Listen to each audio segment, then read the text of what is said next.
Um relatório verdadeiro agora foi mostrado, e o que os bolsonaristas mostraram simplesmente foi por água abaixo, com direito a provas em vídeo. Veja como Paulo Pimenta e Alencar Santana acabaram com o relatório bolsonarista. Senhor presidente, senhores deputados, deputadas, senadores e senadoras, eu acho que hoje é uma noite muito importante para o Brasil. É uma noite para a gente poder revelar tudo aquilo que nós investigamos, tudo aquilo que nós descobrimos ao longo de todos esses meses de trabalho, de investigação aqui nesta comissão, sobre as fraudes do INSS, sobre a ação criminosa dos descontos associativos e assim por diante. Quero dizer, senhor presidente, que talvez eu seja um dos mais antigos parlamentares da casa. Com certeza, entre os deputados eu sou. Não sei se tem algum senador aqui mais antigo do que eu. Eu cheguei aqui nessa casa, senhor presidente, e conheci o ex-presidente Jair Bolsonaro. O Jair Bolsonaro, na época, quando eu cheguei aqui, ele era conhecido como porta-voz da milícia do Rio de Janeiro. Bolsonaro ia para a tribuna defender milicianos. Bolsonaro defendia, com unhas e dentes, um capitão na época chamado Adriano da Nóbrega. Esse capitão Adriano da Nóbrega tinha sido colega dele de quartel junto com o Giovanni Queiroz. Eles eram um trio. Um foi para a política, o outro foi para a milícia e o outro foi para cuidar do dinheiro da organização. Bolsonaro se elegia com votos de áreas controladas pela milícia. Posteriormente, esta mesma lógica serviu para começar a eleger seus filhos em áreas controladas pela milícia. Senhor presidente, Bolsonaro é uma pessoa que surgiu na política como um porta-voz da defesa do crime organizado. Bolsonaro, senhor presidente, tinha ligações tão íntimas com o crime organizado que no gabinete do seu filho, Flávio Bolsonaro, na Assembleia Legislativa, eram nomeados Giovanni Queiroz, que na época era o tesoureiro da família, e eram nomeados, senhor presidente, a mãe e a mulher do Adriano da Nóbrega. O Adriano da Nóbrega era o chefe do braço do crime. O esquema de assassinatos na milícia. Foi morto o Adriano da Nóbrega.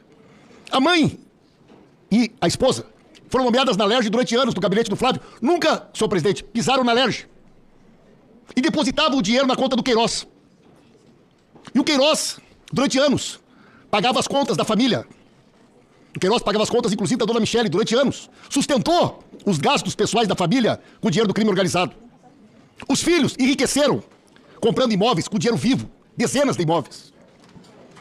Portanto, senhor presidente, para mim não é nenhuma surpresa que quando esta figura chega à presidência da República, ele chega para dar sequência às ações criminosas e para representar os interesses de onde ele veio.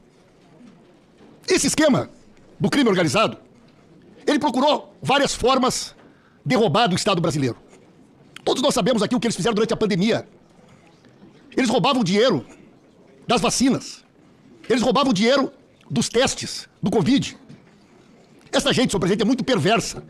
Essa gente é capaz de qualquer coisa mesmo.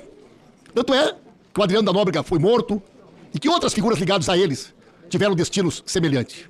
Portanto, para mim não é nenhuma surpresa que esta organização criminosa, quando descobriu que tinha a possibilidade de roubar aposentados, aposentadas, pensionistas, beneficiários do BPC, eles não pensaram duas vezes. É por isso, senhor presidente, que o nosso relatório está indiciando o senhor Jair Bolsonaro como chefe da organização criminosa. Porque não teria como esta organização fazer o que ela fez dentro do Estado brasileiro sem que ela tivesse proteção. E eu repeti isso muitas vezes aqui em todas as sessões. É impossível, e as investigações demonstram isso, que o presidente da República não tivesse conhecimento, até porque foi ele que nomeou para as posições chaves de comando os principais envolvidos nesse esquema criminoso dentro do INSS. Todos nós sabemos aqui, que foi a partir de 2017, de fato foi em 2017, a primeira mudança nas regras do INSS, que permitiram mudanças para que entidades que não tinham registro sindical pudessem começar a fazer desconto de aposentados e aposentadas. Mas isso não funcionou direito. O primeiro esquema montado, já dentro do governo Bolsonaro, foi para beneficiar a Conafer, do Mão Preta, aquele que tinha um chofer, que inclusive é integrante desta comissão parlamentar de inquérito. Quando eles começaram a montar um esquema para beneficiar a Conafer, para roubar dos aposentados e aposentadas, porque já queriam roubar durante a pandemia, através da Conafer, senhor presidente. Uma servidora de carreira que tentou impedir que a Conafer roubasse, foi demitida, tiraram da diretoria, trocaram ela de diretoria e trouxeram para Brasília uma figura-chave dessa história chamada José Carlos Oliveira. É fundamental compreender o papel desta figura que ascendeu de superintendente de São Paulo para diretor de benefícios, para presidente do INSS e acabou como ministro da Previdência, sucedendo Onyx Lorenzoni. Senhor presidente, este esquema permitiu que esta quadrilha roubasse bilhões de reais no Brasil. Esse esquema, senhor presidente, permitiu que esta organização roubasse milhões de aposentados e aposentadas. Em 2020, senhor presidente, eles publicaram o decreto 10.537, assinado pelo Bolsonaro, pelo Paulo Guedes e pelo Onyx Lorenzoni. Este decreto foi que permitiu que entidades que não trabalhavam só com aposentados e aposentadas pudessem passar a receber os ACTs para fazer descontos. Foi esse decreto que permitiu que as pensionistas pudessem também ser roubadas.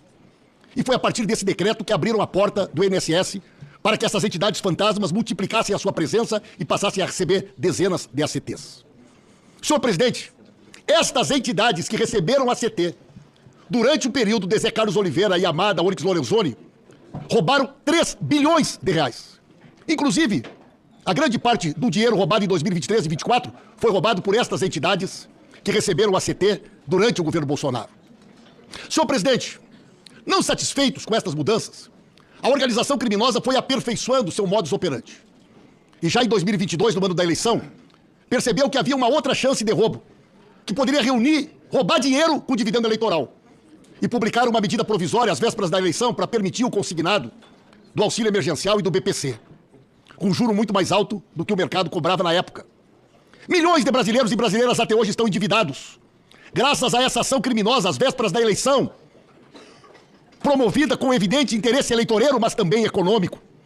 Porque 6 entidades, entre elas a entidade do Zema e entidades ligadas ao Banco Master, foram autorizadas a operar esse esquema dos descontos associativos. E aqui vale um detalhe interessante. A mesma diretoria que dentro do INSS permitiu os ACTs das entidades fantasmas, permitiu que estas entidades tivessem acesso aos bancos de dados dos aposentados, aposentadas e pensionistas, que permitiu que estas pessoas passassem a ser roubadas, milhões de aposentados e aposentadas, milhões de pensionistas, beneficiários do BPC, roubados. Esta mesma diretoria foi a diretoria que aprovou em 2021 a operação para que o ex-Banco Máxima virasse o Banco Master, o Banco do Forcaro, o banco que foi beneficiado. Senhor presidente, se tudo isso que eu estou falando, que está aqui, comprovado com provas, documentos, não fosse o suficiente, veio 2022 e o esquema criminoso perdeu a eleição. Tentou fraudar o resultado, inventou aquela loucura das urnas eletrônicas, tentou o golpe do 8 de janeiro, mas foram derrotados, senhor presidente. E após a eleição, o esquema criminoso foi ainda buscando mecanismos que pudessem manter os seus tentáculos dentro do governo que logo em seguida tomaria posse. Em dezembro, às vésperas do Bolsonaro fugir para os Estados Unidos, as CTs ainda estavam sendo concedidos entre o Natal e o Ano Novo de 2022, senhor presidente. O senhor imagina Brasília, às vésperas da eleição, entre o Natal e o Ano Novo, e o Ministério da Previdência e o INSS concedendo as CTs para entidades fantasmas. Mas, senhor presidente, Bolsonaro, antes de fugir para os Estados Unidos, sancionou a medida provisória que acabou com a necessidade da revalidação das autorizações de desconto, senhor presidente. Ele sancionou uma emenda jabuti que foi feita por alguém da base dele, que ele abraçou e sancionou e entregou ao governo, completamente sem mecanismos de fiscalização e de controle e com entidades, todas elas fantasmas, que receberam seus ACTs a partir de 2021 na mão dessa organização criminosa. É verdade que servidores, que foram aqui alguns deles mostrados, permaneceram no governo 23, 24, é verdade, servidores de carreira, que estavam em funções de chefia, que eram conhecidos dentro do INSS como Virgílio, como Fidelis, que eram gente de confiança do governo Bolsonaro, que estão no NLA da formação desse esquema. Tanto é que depois que o Fidelis foi demitido do nosso governo, nenhum ACT mais foi concedido. Enquanto os Fidelis veio do governo Bolsonaro para dentro do nosso governo, o esquema dos ACTs continuou. A partir do momento que ele foi demitido, nenhum ACT mais foi concedido. O Fidelis veio do governo Bolsonaro, já tinha funções de confiança e de comando, como o próprio Virgílio. Mas veja bem, senhor presidente, se nós temos algum tipo de responsabilidade por isso, me explique então, por que não tem nenhum centavo nas campanhas nossas desse esquema criminoso? Se nós temos algum tipo de vínculo com esse esquema criminoso, por que razão eles escolheram o Onyx Lorenzoni para irrigar dinheiro roubado do INSS? Se nós temos algum vínculo com esse esquema criminoso, por que razão o Forcaro e o Zetel botaram milhões de reais da conta da campanha do Bolsonaro e da compra do Tarcísio? Porque o Forcaro botou o jatinho à disposição do Nicolas